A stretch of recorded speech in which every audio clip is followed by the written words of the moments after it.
हाय दोस्तों, कैसे हो आप सब। आशा करते हैं आप सभी लोग अच्छे होंगे और आप लोगों की पढ़ाई भी अच्छी तरीके से चल रही होगी। चलते हैं अपने टॉपिक की ओर। हम लोग आज पढ़ने वाले हैं कक्षा 12 भौतिक विज्ञान, जिसमें से एक डेरिवेशन है विद्युत द्विध्रुव की अच्छी स्थिति में किसी भी बिंदु पर विद्युत क्षेत्र की तीव्रता।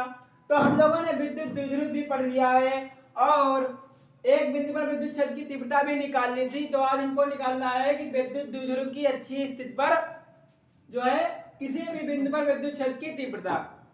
तो चलते हैं अपने टॉपिक पर और समझते हैं डेरिवेशन। स्टेप टू स्टेप करेंगे जिससे आप लोगों को समझ में आ जाए। तो लिखा है कि विद्युत द्विध्रुव की अच्छी स्थिति में किसी भी बिंदु पर विद्युत क्षेत्र की तीव्रता। अच्छी स्थिति का मतलब होता है अक्ष, यानी कि ये अक्ष बने होते हैं। ये x अक्ष हो गया, ये y अक्ष हो गया, ये z अक्ष हो गया। आप लोगों ने खूब पढ़ा होगा। तो यही अक्ष माने अच्छी स्थिति, यानी कि सीधी इसकी स्थिति में हमको किसी बिंदु पर विद्युत क्षेत्र की तीव्रता ज्ञात करनी है। तो ये हमारा अक्ष बना है। क्या बना है, हम माना एक विद्युत द्विध्रुव ले लिया जिसकी लंबाई 2l है। क्या है, माना एक विद्युत द्विध्रुव ले लिया जिसकी लंबाई 2l है और जिस पर -q + q आवेश रखे हुए हैं। -q + q आवेश रखे हुए हैं और उसके मध्य, विद्युत द्विध्रुव के मध्य O बिंदु से r दूरी पर एक बिंदु P है। यानी कि एक विद्युत द्विध्रुव O है जो इसके r दूरी पर एक बिंदु P है जिस पर हमें विद्युत क्षेत्र की तीव्रता ज्ञात करनी है। तो इसकी दूरी हो जाएगी यहां से +q से दूरी हो जाएगी P तक की r - l और -q से आप P तक की दूरी हो जाएगी r + l, यानी कि आधा l ये और r ये पूरा, तो r + l हो गया। और यहां से r में से घटेगा l तो r - l ये हो गया। तो यही हम लोग यही लिखा है यहाँ पे। माना कि एक विद्युत द्विध्रुव AB k पराविद्युतांक वाले माध्यम में रखा है जो कि -q तथा +q आवेशों से मिलकर बना है, जिसके बीच की दूरी 2l है। ये देखो 2l है, जिसके बीच की दूरी 2l है। क्या है, 2l है, जो -q तथा +q आवेशों से मिलकर बना है, जिसके बीच की दूरी 2l है। इसके अलावा मध्य बिंदु O से, ये मध्य बिंदु O ये है, देखो ये मध्य बिंदु O से r दूरी पर, r यहां से r दूरी पर एक बिंदु P है। क्या है, एक बिंदु P है जिस पर हमें विद्युत क्षेत्र की तीव्रता ज्ञात करनी है। एवं +q आवेश से, ये +q आवेश है ना, +q आवेश से P तक की दूरी क्या है, r - l, यानी कि +q से P तक की दूरी है r + l, ये माइनस है यहाँ पे, तथा +q आवेश से दूरी जो है P तक की r + l है। यदि +q आवेश के कारण बिंदु P पर E1 यानी कि +E के कारण E1 तथा -q आवेश के कारण E2 हो, तब क्या होगा, तब आगे तो डेरिवेशन अब स्टार्ट हुआ। ये तो थ्योरी थी, जो हमने यहाँ कार्य किया वही इसमें लिखा गया है। तो क्या लिखा गया, माना एक विद्युत द्विध्रुव जो -q तथा +q आवेशों से मिलकर बना है, जिनके बीच की दूरी 2l है। इसके विद्युत द्विध्रुव के मध्य बिंदु O से r दूरी पर एक बिंदु P है, जिस पर हमें विद्युत क्षेत्र की तीव्रता ज्ञात करनी है। -q आवेश के से P तक की दूरी है r + l, यानी कि r ये हो गया और प्लस ये हो गया r + l, और +q आवेश से दूरी जो है P तक की r - l है। तो बढ़ते हैं, तब लिखा है, तब क्या हो जाएगा, E1 हो जाएगा, E1 हो जाएगा 1/4 पाई एप्सिलॉन नॉट k इंटू में क्या हो जाएगा, Q अपान में r - l का होल स्क्वायर। ये हो गया। इसे मान लेते हैं समीकरण नंबर 1। मान लिया समीकरण 1, और E2 हो जाएगा 1/4 पाई एप्सिलॉन नॉट k इंटू में Q अपान में r + l का होल स्क्वायर। समीकरण नंबर 2। ये आए कहां से, ये आए हैं कूलाम के नियमानुसार। हम लोगों ने एक बिंदु पर विद्युत क्षेत्र की तीव्रता निकाली थी, तो निकला था 1/4 पाई क्यू नॉट अपान में आर स्क्वायर, ये निकला था। उसी अनुसार ये वाला यहाँ पे एक ही आवेश का अलग अलग निकाला गया है, तो अलग अलग निकाला गया जब, तो अलग अलग लिखा गया है। तो इसे समीकरण एक, ये कौन सी दिशा है, ये है बी से पी की ओर दिशा। क्या है, बीपी की दिशा, बीपी दिशा में, और ये है एपी की दिशा में, एपी दिशा में। इतना समझ में आ गया। ये दो समीकरण बन गई हैं और ये सब हो गया हमारा। अब चलते हैं इसके आगे प्रोसेस क्या होता है देखते हैं। यहां से इसे मिटा देते हैं।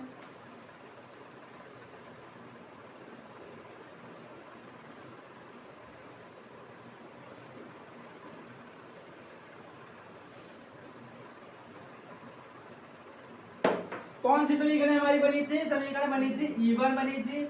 E1 बराबर में 1/4 एप्सिलॉन नॉट इनटू में Q/में R माइनस L का होल स्क्वायर। ये समीकरण एक बनी थी हमारी।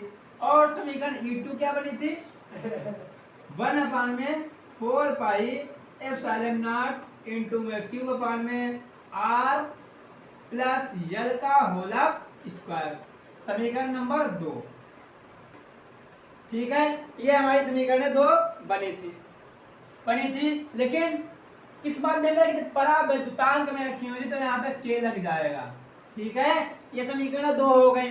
क्या लिखेंगे अब, तीव्रताएं E1 व E2 एक ही रेखा पर स्थित है। एक ही तो रेखा है ये, इसमें E1 इधर है, E2 इधर है, एक ही रेखा पर लेकिन विपरीत दिशाओं में है। तो लिखेंगे तीव्रताएं E1 तथा E2 एक ही रेखा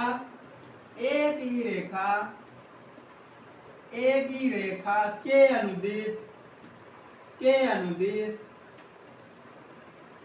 विपरीत दिशाओं में तथा विपरीत दिशा में स्थित है। तब परिणामी तीव्रता क्या होगी, तब परिणामी तीव्रता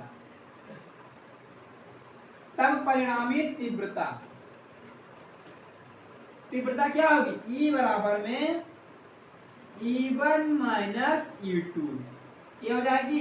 इसे मान लेते हैं समीकरण नंबर 3। मान लिया ये समीकरण 1, समीकरण 2, समीकरण नंबर 3 मान लिया। अब लिखेंगे यहाँ पे समीकरण 1 व 2 से E1 E2 का मान समीकरण 3 में रखने पर,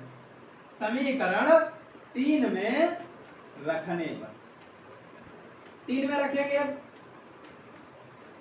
3 में रखने पर इसमें रखना है, ये समीकरण 3 है, इसमें रखना है। तो क्या हो जाएगा, E बराबर में E1 का मान कितना है, 1/4 एप्सिलॉन नॉट के इनटू में Q/में R माइनस L का होल स्क्वायर। फिर क्या है, माइनस क्या हो जाएगा, 1/4 एप्सिलॉन नॉट के इनटू में Q/में R प्लस L का होल स्क्वायर। ये हो गया। इसके आगे हल करना है। इसके आगे कैसे हल करेंगे, तो ऊपर यहां से लिखते हैं सीधे, ऊपर यहां से आ जाएगा। इसे भी अब हटा ही देते हैं क्योंकि चित्र बन चुका है। लिखेंगे यहाँ पे क्या लिखेंगे, E बराबर में 1/4 एप्सिलॉन नॉट के इनटू में Q/में R माइनस L का whole square minus 1/4 epsilon naught k into में Q/में आर प्लस में यल का होल स्क्वायर। ये हमारा एक E1 नहीं ई है, यहाँ पे परिणामी तीव्रता निकालनी है। अब क्या करेंगे, अब यहाँ पे देखो कौन कौन से कॉमन मिल रहे हैं। 1/4πε0 क्यू मिल रहा, 1/4πε0 के क्यू मिल रहा, यानी कि Q/4πε0 के इसमें कॉमन मिल रहा है, तो उसे हम लोग बाहर निकाल लेते हैं। देख समझते रहना, एक एक स्टेप बता रहा हूँ। क्या करेंगे, यहाँ पे लिखेंगे E बराबर में Q/4πε0 के यहाँ पे कॉमन लेते हैं, ले लेते हैं कॉमन Q/4πε0 के इंटू में क्या बचा, ब्रैकेट लगाएंगे ऐसे, क्या बचा यहाँ पे 1/r माइनस यल का होल स्क्वायर बचा, इधर माइनस लगाएंगे, इधर क्या बचा 1/r प्लस यल का होल स्क्वायर, ये बचा। अब क्या करेंगे, इनका जो है हर देखो बराबर नहीं है, अब इनका हर बराबर करेंगे, इसको इधर गुणा कर देंगे, इसको इधर गुणा कर देंगे, हमारा हर बराबर आ जाएगा। लिखते हैं E बराबर में ये ऐसे कैसे चलेगा 4πε0 के ऐसे चलेगा। अब यहाँ देखो क्या है, करते हैं, इसको लिखेंगे r प्लस यल का whole square minus r minus l का होल स्क्वायर, ये हर बराबर हो गया, और इसे लिख देंगे r माइनस यल का होल स्क्वायर, और इसे लिख देंगे r प्लस यल का होल स्क्वायर, लिख दिया इससे। ये इतना हो गया, समझ में आया, कुछ अपने तीर से तो नहीं मिलाया, सब इसी से है। जब सब इसी से है तो आगे बढ़ते हैं, आगे बढ़ेंगे क्या करेंगे, आप लोगों को हम फार्मूला बता चुके हैं, ये पता होगा कि a प्लस b का होल स्क्वायर क्या होता है, a square plus b square plus में 2ab ये होता है, और a माइनस b का क्या होता है, a माइनस b का होता है a square plus b square minus 2ab, ये फार्मूले होते हैं, यही सब डालना है। यहाँ पे x मान लो, यहाँ पे y, तो x प्लस y, ये r प्लस यल, यानी कि r प्लस यल है ना, r इसे मान लो प्लस यल का होल स्क्वायर, जहाँ पर a है वहाँ पे r हो जाएगा, जहाँ पे b है वहाँ पे यल हो जाएगा। तो चलो डालते हैं फार्मूला, E बराबर में Q/4πε0 के डालेंगे r स्क्वायर प्लस में यल स्क्वायर प्लस में 2rl, ये जिसका होगा माइनस लगाएंगे, ब्रैकेट लगाएंगे, r स्क्वायर प्लस यल स्क्वायर माइनस 2rl हो गया, इसका भी खुल गया। नीचे क्या करेंगे, नीचे इन दोनों को एक में लिख देंगे, r माइनस यल और r प्लस यल का होल स्क्वायर। समझ में आया, इतना आराम से समझ में आया होगा। अब आगे चलते हैं, आगे आगे यहीं पे देखो आ जाएगा, लिखते हैं E बराबर में Q/4πε0, यहाँ पे आएगा नहीं, तो आगे ऊपर लिखते हैं, फार्मूला समझ में आ गए होंगे।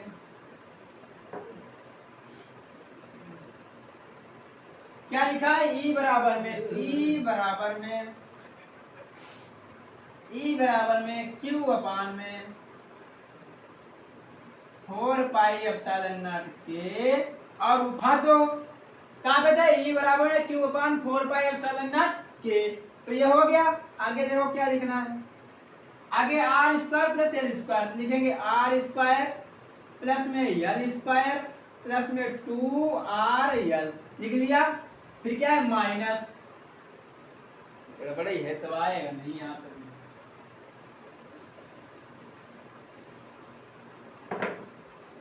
छोटा है बोर्ड नहीं, क्या है E बराबर में Q/4πε0 के, ये हो गया। लिखेंगे r स्क्वायर प्लस में यल स्क्वायर प्लस में 2rl, ये हो गया। माइनस लगाएंगे, खोलेंगे ब्रैकेट से तो ये प्लस का ये माइनस का, प्लस माइनस माइनस क्या हो जाएगा आर स्क्वायर हो गया। फिर माइनस से बोलेंगे माइनस प्लस माइनस यानी कि एल स्क्वायर ये हो गया। फिर माइनस माइनस प्लस यानी कि 2r l ये हो गया। अब नीचे वाला क्या करेंगे, ये फार्मूला आप लोगों ने पढ़ा होगा कि ए स्क्वायर माइनस बी स्क्वायर बराबर में एक बार प्लस में लिख दो और एक बार माइनस में लिख दो।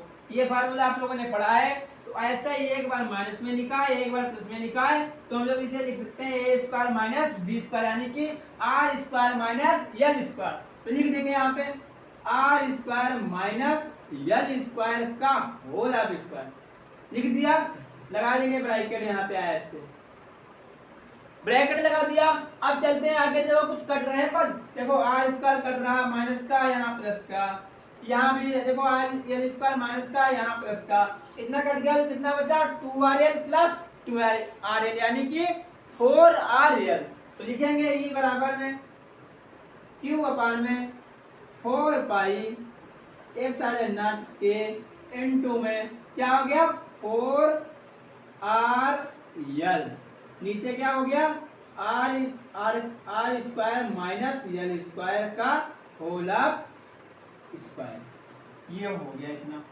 अब क्या हम लोग इसे इस प्रकार लिख सकते हैं 1 अपान में 4 पाई एप्सिलॉन नॉट इनटू में 2 फिर 2 क्यू ये एल ले लेंगे ये क्यू क्या हो जाएगा 2l क्यू ले लिया। अब क्या बचा 2r बचा 2 बचा और r बचा ठीक है। ये r 2r ये 2r हो गया 2 इसमें से ले लिया 2l क्यू हो गया। अब नीचे लिखेंगे r square minus l square का होल ऑफ स्क्वायर ये ले लिया इतना हो गया। समझ में आया। आगे बढ़ते हैं। आगे बढ़ेंगे तो हमने आप लोगों को अब इधर से आते हैं लिखते चलना चाहे स्क्रीनशॉट ले लेना साथ ही साथ। क्या है ई बराबर में 1 अपान ई बराबर में 1 अपान में 4 pi epsilon naught k into में क्या हो जाएगा 2l क्यू और इनटू में 2r अपान में r square minus l square का होल ऑफ स्क्वायर ये बताया। और हमने विद्युत द्विध्रुव आघूर्ण बताया है उसे लिखते हैं P से। क्या लिखते हैं उसे लिखते हैं P से यानी कि किसी वैद्युत द्विध्रुव में दो आवेश होते हैं उसमें से एक आवेश तथा उन दोनों आवेशों के बीच की दूरी के गुणनफल को क्या कहते हैं विद्युत द्विध्रुव आघूर्ण यानी कि P। तो उनके बीच की दूरी कितनी थी 2l थी। चूंकि हमें पता है कि P बराबर 2l की तो जहां पे 2l की है वहां पे P मान रख देंगे तो हो जाएगा E बराबर में 1 अपान में 4 pi epsilon naught k into में P इनटू में 2r अपान में r square minus l square upon में अब होल ऑफ स्क्वायर हो गया। अब क्या करेंगे चूंकि हमें पता है r की वैल्यू बहुत ज्यादा बड़ी है। क्या है बड़ी है l से r की वैल्यू बहुत ज्यादा बड़ी है इसलिए क्या हो जाएगा l बराबर में 0 मान लिया जाएगा यह नगण्य मान लिया जाएगा। जब 0 मान लिया जाएगा तो यहाँ पे क्या बचेगा E बराबर में 1 अपान में 4 pi epsilon naught k into में P 2r 2 बना है 2r अपान में r स्क्वायर की घात 2 इसे 0 मान 0 हो गया इतना हो गया। अब लिखेंगे E बराबर में 1 अपान में 4 pi epsilon naught k into में 2pr अपान में r की घात 4। अब r की घात 4 ऊपर है ऊपर 1 है यहाँ ये r एक घात इसमें से कटेगा 3 बची ना 3 बची तो क्या हो जाएगा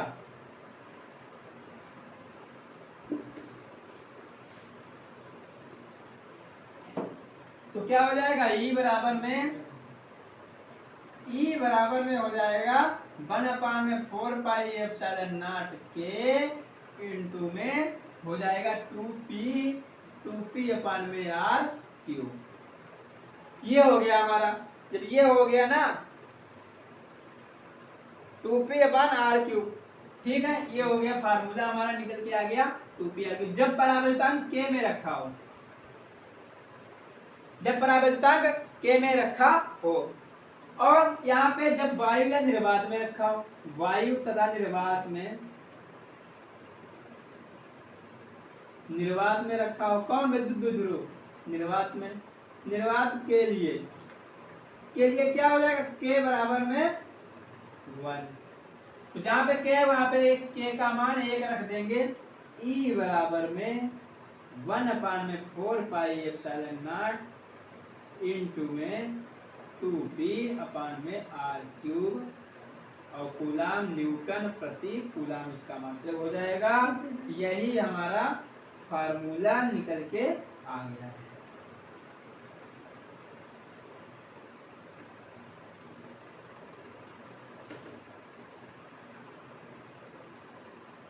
समझ में आया होगा, आशा करते हैं आप सभी लोगों को समझ में आया होगा ये डेरिवेशन। मिलते हैं अगले क्लास में, तब तक के लिए धन्यवाद। जिन लोगों ने हमारे चैनल को सब्सक्राइब नहीं किया है, कृपया हमारे चैनल को सब्सक्राइब कर लें, ताकि नए वीडियो आप तक जल्दी से जल्दी पहुंच सके और आप लोगों की तैयारी बेहतर हो सके। इस प्लेटफॉर्म पे आप लोगों को, इस यूट्यूब चैनल पे आपको जो है अच्छे से अच्छे वीडियो अपलोड किए जाते हैं, जो आप लोगों को मिलते रहते हैं। और चलते हैं अगले क्लास में, तब तक के लिए धन्यवाद।